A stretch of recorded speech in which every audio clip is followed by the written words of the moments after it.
She approached slowly, tears glistening in her eyes, whispering, "I'm sorry. I just want to make this right." Before I could speak, she leaned closer, her lips barely brushing mine. Instinctively, I stepped back, voice calm but firm. "I don't want your lover's taste on me." Her face froze, guilt washing over her in a way I had never witnessed. I had loved her, trusted her with everything. Over 5 years, we had built a life together. Dreams, routines, quiet moments that should tied us irreversibly.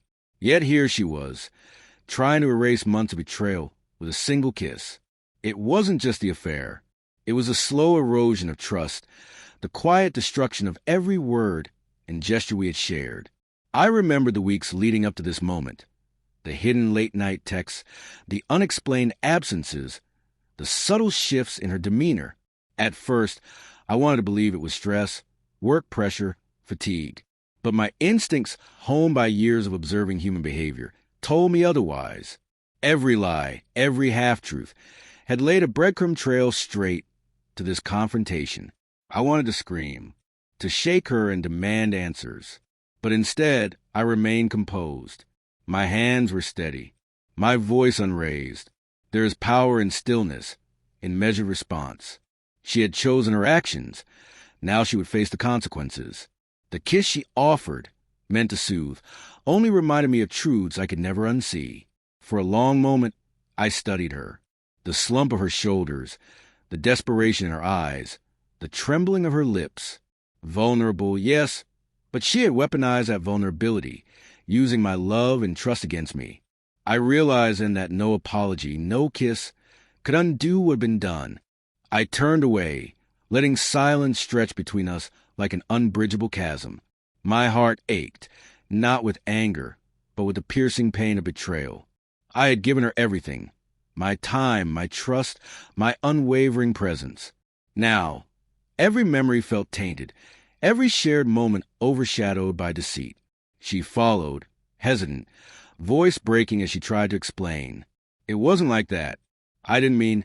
I held up a hand, stopping her mid-sentence. Words couldn't repair this.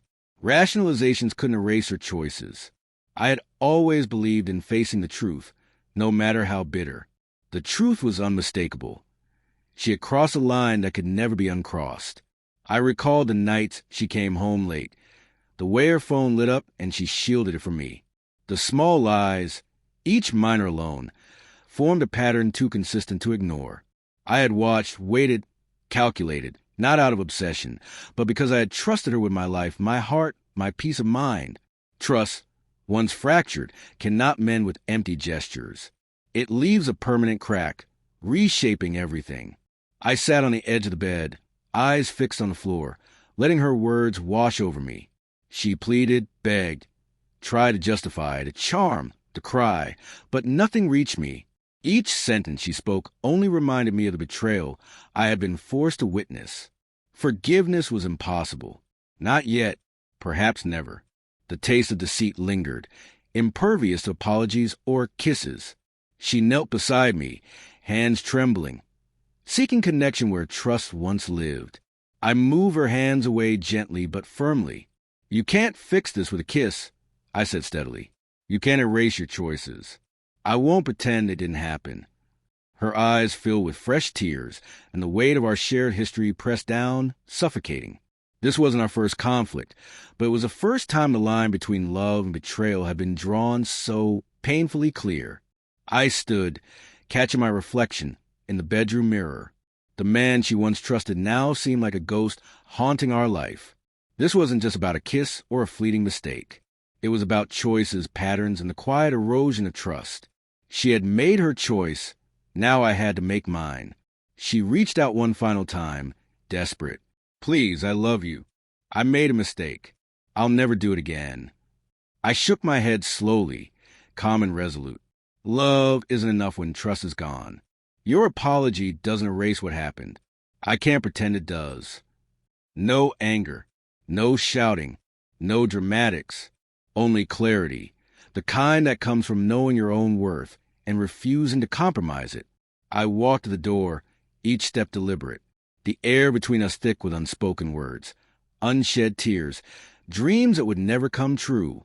She didn't follow, didn't beg, didn't block my way. She understood that the fracture between us was too deep for simple gestures to mend. Outside, the night was cool. The city hummed softly. I took a deep breath, letting the cold air fill my lungs and steady my racing heart.